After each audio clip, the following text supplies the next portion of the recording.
আজকে আমি আলোচনা করব একটা গুরুত্বপূর্ণ টপিক ক্লজ এন্ড ফ্রেজের, সেটা হচ্ছে নাউন ক্লজ, নাউন ফ্রেজ। ওকে, আজকের লেকচারের মাধ্যমে আমরা নাউন কত জায়গায় বসতে পারে সেটা যেমন জানবো, নাউন ফ্রেজ কত ধরনের হতে পারে সেটাও আমরা জানতে পারবো, এবং নাউন ক্লজটা কীভাবে সহজে বাক্য থেকে আইডেন্টিফাই করা যায় সেই বিষয়টাও আমরা জানতে পারবো। So dear learners, stay connected and let's go to the lecture. Okay, আজকে আমাদের যে মেইন টপিকটা হলো ক্লজ অ্যান্ড ফ্রেজ, বাট সেই ক্লজ অ্যান্ড ফ্রেজ নিয়ে আমাদের অলরেডি ভিডিও করা হয়েছে, একটা ভিডিও আছে প্রাথমিক ডিসকাশনটা নিয়ে। যদি আপনাদের ক্লজ অ্যান্ড ফ্রেজের প্রাথমিক আলোচনাটা দেখতে চান তাহলে আমাদের ওই ক্লজ অ্যান্ড ফ্রেজের প্রাইমারি ডিসকাশনের যে আলোচনাটা আছে সেটা দেখে আসুন। আজকে আমরা আলোচনা করব সাবঅর্ডিনেট ক্লজের noun clause and noun phrase নিয়ে, অর্থাৎ এই যে noun clause and noun phrase নিয়ে আমরা আজকে কথা বলবো। ডিয়ার লার্নার্স, আপনাকে noun clause and noun phrase চেনার জন্য সর্বপ্রথম যেটা জানতে হবে, নাউন কত জায়গায় বসতে পারে, পজিশনস অফ নাউন কিংবা প্লেসমেন্ট অফ নাউন, নাউনের স্থান কিংবা নাউনের পজিশন, জায়গা, নাউন কত জায়গায় বসে সেই জিনিসটা আপনাকে আগে জানতে হবে। ওকে, তাহলে নাউনের পজিশনটা সর্বপ্রথম কি পজিশন, সেটা হলো সাবজেক্ট। এই যে প্রথম হলো সাবজেক্ট। তাহলে সাবজেক্ট হিসেবে পৃথিবীতে কোনো একটা ওয়ার্ড বসলে সেই ওয়ার্ডটা কিন্তু নাউন হয়, ঠিক না? সেই ওয়ার্ডটা নাউন হয়। এখন এই নাউনের প্রথম পজিশনটা হলো কিন্তু সাবজেক্ট। ওকে, নাউন ফ্রেজ ক্লজ চেনার জন্য নাউনের পজিশনটা খুব গুরুত্বপূর্ণ। আমরা এক্সাম্পলের মাধ্যমে দেখি। এখন আমি 3টে এক্সাম্পল দিয়েছি, দেখেন। এই যে নাবিল একটা হলো, নাবিল একটা ব্যক্তি। এই নাবিল শব্দটা বসছে কিন্তু ইজ ভার্বের সাবজেক্ট হিসেবে, ঠিক না? এই যে ইজ ভার্বের সাবজেক্ট হিসেবে বসছে। মনে রাখবেন, সাবজেক্ট হিসেবে যদি পৃথিবীতে কোনো একটা সিঙ্গেল ওয়ার্ড বসে, সাবজেক্ট হিসেবে কোনো একটা সিঙ্গেল ওয়ার্ড, দেখেন নাবিল একটা কিন্তু সিঙ্গেল ওয়ার্ড, একটা সিঙ্গেল ওয়ার্ড, তাহলে সেই ওয়ার্ডটা কিন্তু নাউন হয়, সেই ওয়ার্ডটা একটা নাউন হয়। তাহলে Nabil is known to all, Nabil সকলের কাছে পরিচিত, তাহলে এই নাবিলটা একটা নাউন, এই নাবিল ওয়ার্ডটা একটা নাউন। ওকে, এখন দেখেন সেকেন্ড সেন্টেন্সটাতে আমরা দেখি যে নাবিল না, নাবিলস ফ্রেন্ড, মানে নাবিলের বন্ধু। এখন কি একটা ওয়ার্ড না এ গ্রুপ অফ ওয়ার্ড? দুইটা ওয়ার্ড না, এ গ্রুপ অফ ওয়ার্ড, মানে দুইয়ের অধিক হবে ওয়ার্ডটা। তাহলে এই নাবিলস কিন্তু এখন অ্যাডজেক্টিভ হয়ে গেছে আর ফ্রেন্ডটা হলো নাউন। এই অ্যাডজেক্টিভ এবং নাউনটা মিলে কিন্তু এ গ্রুপ অফ ওয়ার্ড। আর আমরা জানি এ গ্রুপ অফ ওয়ার্ড যেখানে কোনো সাবজেক্ট ফাইনাইট ভার্ব থাকে না, এ গ্রুপ অফ ওয়ার্ড হবে কিন্তু কোনো সাবজেক্ট ফাইনাইট ভার্ব থাকবে না। দেখেন নাবিলস ফ্রেন্ড, এখানের মধ্যে কোনো সাবজেক্ট ফাইনাইট ভার্ব আছে শুধু এই অংশটাতে, নাবিলস ফ্রেন্ড এখানের মধ্যে। তাহলে এই নাবিলস ফ্রেন্ড, এই ফ্রেজটা বসছে হলো ইজ ভার্বের সাবজেক্ট হিসেবে। তাহলে যদি সাবজেক্ট হিসেবে প্রথমে বসছিল নাবিল একটা ওয়ার্ড, এখন পরে বসছে দুইটা ওয়ার্ড, তাহলে a group of word. A group of word যদি কোনো সাবজেক্ট ফাইনাইট ভার্ব না থাকে তার নাম কিন্তু ফ্রেজ। তাহলে এই যে নাবিলস ফ্রেন্ড, এটা একটা এখন ফ্রেজ হয়ে গেছে। যে ফ্রেজটা বসছে আপনার ইজ ভার্বের সাবজেক্ট হিসেবে। তাহলে মনে রাখবেন, সাবজেক্ট হিসেবে যদি কোনো একটা ফ্রেজ বসে সেটার নামই হলো নাউন ফ্রেজ, সেটার নামই হলো নাউন ফ্রেজ। এনপি মানে নাউন ফ্রেজ আর এন মানে নাউন। আচ্ছা আচ্ছা, এখন আমরা থার্ড নাম্বার সেন্টেন্সটাতে দেখি যে দেখেন এখানে একটা সাবজেক্ট আছে তার নাম হলো নাবিল, একটা ভার্ব আছে তার নাম হলো ইজ, ঠিক না? এই যে একটা সাবজেক্ট এবং একটা ভার্ব ইজ, এবং একটা ক্লজ মার্কার আছে তার নাম হলো দ্যাট। আমরা জানি নাবিল একটা সাবজেক্ট, ইজ একটা ফাইনাইট ভার্ব। তাহলে একটা সাবজেক্ট একটা ফাইনাইট ভার্ব মিলে যেই পার্টটা গঠিত হয় সেটা কিন্তু একটা ক্লজ। তাহলে এই যে দ্যাট নাবিল ইজ ব্রিলিয়ান্ট, এটা কিন্তু একটা ক্লজ, ঠিক না?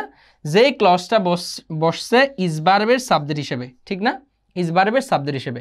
তাহলে ইজ ভার্বের সাবজেক্ট হিসেবে এটা বসার কারণে, এই ক্লজটা বসার কারণে এটা একটা নাউন ক্লজ, এটা একটা নাউন ক্লজ, এটাই একটা নাউন ক্লজ। তাহলে ভিউয়ার্স, আমরা কি বুঝলাম? মনে রাখবেন, যদি কোনো একটা সেন্টেন্সে সাবজেক্ট হিসেবে কোনো একটা সিঙ্গেল ওয়ার্ড বসে সেই ওয়ার্ডটা হবে নাউন। যদি এ গ্রুপ অফ ওয়ার্ড বসে, এই যে এ গ্রুপ অফ ওয়ার্ড বসে সেটা হবে নাউন ফ্রেজ। যদি সাবজেক্টের জায়গায় কোনো একটা ক্লজ বসে সেটাই হবে noun clause. Okay, that Nabil is brilliant, Nabil যে brilliant is known to all, সেটা সকলের কাছে জানা।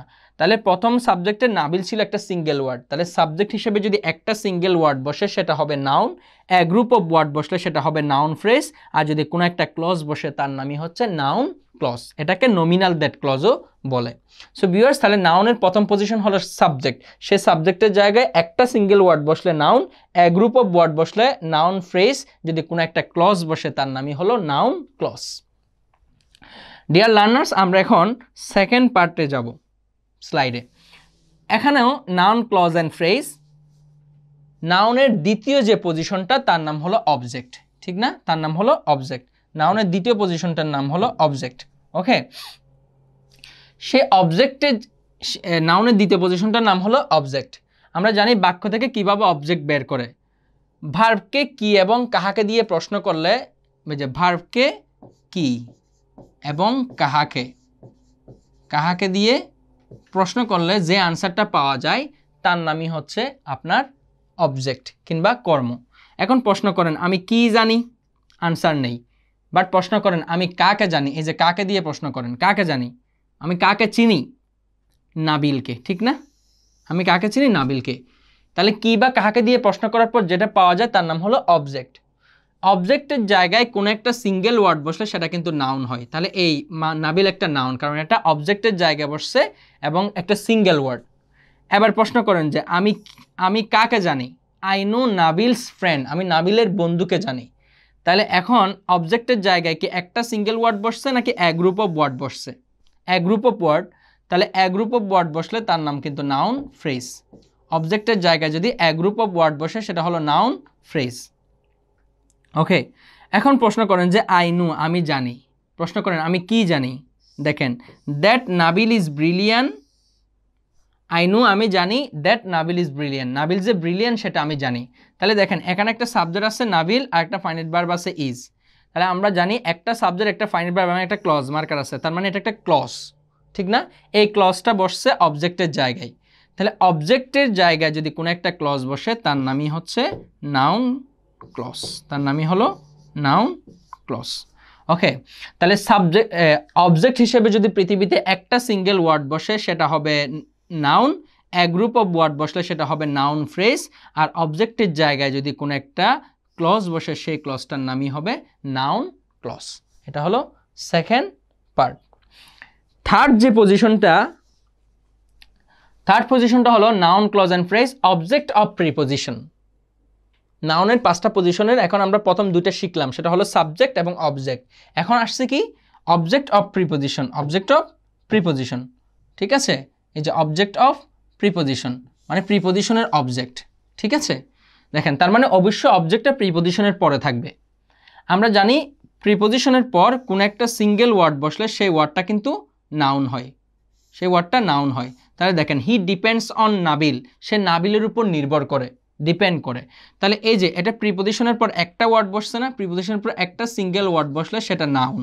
ওকে, আর যদি প্রিপোজিশনের পর এ গ্রুপ অফ ওয়ার্ড বসে, এই যে নাবিল না হইয়ে Nabil's friend, a group of word, তাহলে সেটা হবে নাউন ফ্রেজ, সেটা হবে নাউন ফ্রেজ। ওকে, আর প্রিপোজিশনের পর যদি কোনো একটা ক্লজ বসে, কোনো একটা ক্লজ, দেখেন নাবিল একটা সাবজেক্ট, আর্নস একটা ফাইনাইট ভার্ব, হোয়াট একটা ক্লজ মার্কার, তাহলে এটা একটা ক্লজ। তাহলে হি ডিপেন্ডস অন, সে নির্ভর করে, হোয়াট নাবিল আর্নস, নাবিল যা ইনকাম করে, আর্নস মানে অর্জন করে কিংবা মানে ইনকাম করে, তার উপর ডিপেন্ড করে সে। ওকে, তাহলে হোয়াট নাবিল আর্নস এটা কিন্তু একটা ক্লজ, যে ক্লজটা প্রিপোজিশনের অবজেক্ট হিসেবে ব্যবহার হয়েছে।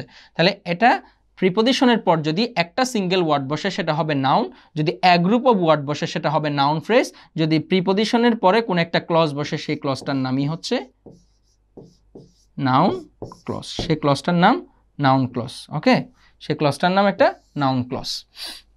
তাহলে আমরা দেখলাম নাউন ক্লজ, নাউন ক্লজ এবং নাউন ফ্রেজ, যেটা প্রিপোজিশনের পরেই বসবে। ওকে, এটা হলো নাউনের 3 নাম্বার পজিশন। এখন আমরা নেক্সট পজিশনটা দেখি। নেক্সট পজিশনে আছে কমপ্লিমেন্ট। ওকে, নেক্সট পজিশনে কি আছে? কমপ্লিমেন্ট। আমরা এটা অনেকে জানি, আবার অনেকে জানি না।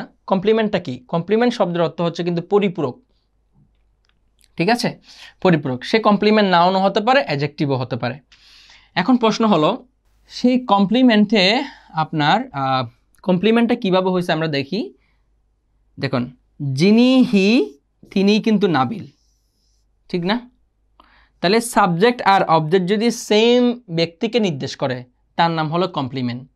তাহলে এই নাবিল এখন একটা কমপ্লিমেন্ট। যিনি হি তিনি কিন্তু নাবিল, দুজনে একই ব্যক্তি। তাহলে এই কমপ্লিমেন্টের জায়গায় যদি পৃথিবীতে একটা সিঙ্গেল ওয়ার্ড বসে সেটা হবে নাউন, সেটা নাউন। তাহলে নাবিল একটা নাউন। সে কমপ্লিমেন্টের জায়গায় দেখেন যিনি হি তিনি আবার বলছে হি ইজ নাবিলস ফ্রেন্ড, সে হলো নাবিলের বন্ধু। তাহলে যিনি হি তিনি কিন্তু নাবিলের বন্ধু। এখন কমপ্লিমেন্টের জায়গায় একটা ওয়ার্ড না এক গ্রুপ অফ ওয়ার্ড বসছে। কমপ্লিমেন্টের জায়গায় যদি এক গ্রুপ অফ ওয়ার্ড বসে সেটা হলো নাউন ফ্রেজ, এটা হলো নাউন ফ্রেজ। ওকে, এখন প্রশ্ন করেন যে 3 নম্বরে আমরা দেখি দ্য নিউজ। ওকে, এই যে the news, that Nabil that Nabil has got a plus. দেখেন, আচ্ছা দ্য নিউজ সংবাদটি, তো সংবাদটি কোনটি? That Nabil has got a plus, Nabil যে এ প্লাস পেয়েছে সেটা যে কথা, দ্য নিউজও একই কথা না? তাহলে এটা সেম, এই যে এটা সেম জিনিসকে বোঝাচ্ছে না? নিউজ কোনটা?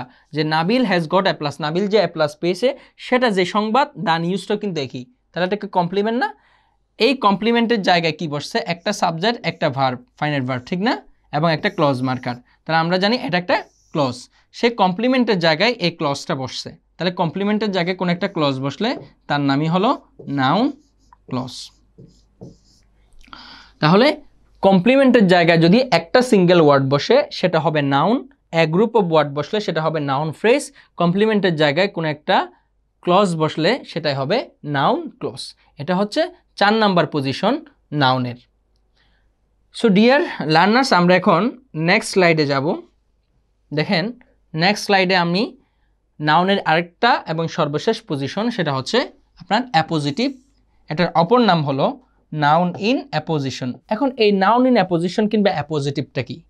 আমি যদি বলি Donald Trump the president of the USA, এই যে ডোনাল্ড ট্রাম্প সম্পর্কে আমি প্রেসিডেন্ট অফ দ্য ইউএসএ কথাটাই বলছি না? তাহলে এটা কি ডোনাল্ড ট্রাম্পকে পরিচয় করাই দিচ্ছে না? যেটা সাবজেক্টের পাশে বসে দুইটা ইনভার্টেড কমা দিয়ে সাবজেক্ট সম্পর্কে পরিচয় প্রদান করে তার নামই হলো নাউন ইন অ্যাপোজিশন। আমি যদি বলি Rahim the student of Backbone school, the student of Backbone school, Backbone স্কুলের ছাত্র, তাহলে আমি রহিমকে পরিচয় করাই দিচ্ছি না? এটাই হচ্ছে নাউন ইন অ্যাপোজিশন। ওকে, আমি যদি Nazrul, Kazi Nazrul the national poet, তাহলে জাতীয় কবি, তাকে ন্যাশনাল পোয়েট বলে আমি তাকে পরিচয় করাই দিচ্ছি। তাহলে যেটাই সাবজেক্টের পাশে বসে দুইটা ইনভার্টেড কমা দিয়ে বসে আগের সাবজেক্টকে পরিচয় করাই দিবে তার নামই হলো noun in apposition, noun in apposition কিংবা অ্যাপোজিটিভ। এই নাউন ইন অ্যাপোজিশন হিসেবে যদি একটা সিঙ্গেল ওয়ার্ড বসে, দেখেন হিটাকে নাবিল, তাহলে হিকে পরিচয় করাই দিচ্ছে না নাবিল? এই নাবিল কয়টা ওয়ার্ড? একটা ওয়ার্ড। যদি সাবজেক্ট নাউন ইন অ্যাপোজিশনের জায়গায় কিংবা অ্যাপোজিটিভের জায়গায় একটা সিঙ্গেল ওয়ার্ড বসে সেটা হলো নাউন। আবার বলছে হিটা নাবিল না, নাবিলের বন্ধু। তাহলে এই যে হি নাবিলস ফ্রেন্ড, ঠিক না? এখন কি একটা ওয়ার্ড বসছে না এক গ্রুপ অফ ওয়ার্ড বসছে? এক গ্রুপ অফ ওয়ার্ড। তাহলে নাউন ইন অ্যাপোজিশনের জায়গায় যদি এক গ্রুপ অফ ওয়ার্ড বসে সেটা হলো নাউন ফ্রেজ, সেটা হলো নাউন ফ্রেজ। তাহলে এই নাবিল সেটা একটা হচ্ছে নাউন ফ্রেজ।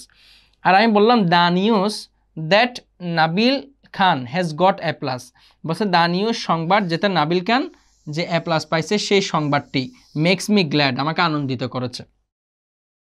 এখন এই দ্য নিউজটাকে পরিচয় করা দিচ্ছে, নিউজটা কোনটা?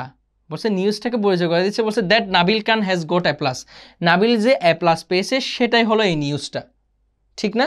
এখন আবার এটাকে কমপ্লিমেন্টের সাথে মিলাই ফেলিয়েন না, এটা নাউন ইন অ্যাপোজিশন, কমপ্লিমেন্টে কোনো কমা থাকে না। দেখেন এখানে দুইটা কমা আছে, ঠিক আছে? এটা আলাদাভাবে বসবে বাক্যে, ঠিক আছে? তাহলে এই দ্য নিউজটাকে পরিচয় করে দিচ্ছে এই কথাটা। তাহলে এই কথাটা, এই যে এই পার্টটা, এটা এখানে একটা সাবজেক্ট আছে নাবিল খান, আর হলো হ্যাজ গট হলো মানে ফাইনাইট ভার্ব, এখানে একটা ক্লজ মার্কার আছে ডেট, তাহলে এটা একটা ক্লজ। এখন বল এই ক্লজটা বসছে কার জায়গায়? নাউন ইন অ্যাপোজিশনের জায়গায়। তাহলে নাউন ইন অ্যাপোজিশনের জায়গায় কোনো একটা ক্লজ বসলে তার নামই হলো নাউন ক্লজ। সো ভিউয়ার্স, আমরা যেটা দেখলাম সেটা হলো নাউন ইন অ্যাপোজিশনের জায়গায় যদি একটা সিঙ্গেল ওয়ার্ড বসে সেটা হবে নাউন, এক গ্রুপ অফ ওয়ার্ড বসলে সেটা হবে নাউন ফ্রেজ, যদি কোনো একটা ক্লজ বসে সেটাই হবে নাউন ক্লজ। সো ভিউয়ার্স, আমরা আজকের লেকচারে নাউনের 5টা পজিশন দেখেছি, সেই পজিশন অনুযায়ী কিভাবে নাউন হয়, কিভাবে নাউন ফ্রেজ হয়, কিভাবে নাউন ক্লজ হয়, সেই বিষয়টা নিয়ে আলোচনা করলাম। পরবর্তী লেকচারে আমি আবার adjective phrase and adjective clause নিয়ে কথা বলবো। সেই ভিডিও দেখার আমন্ত্রণ রইল। সে পর্যন্ত ভালো থাকুন, সুস্থ থাকুন। আল্লাহ হাফেজ। আসসালামু আলাইকুম।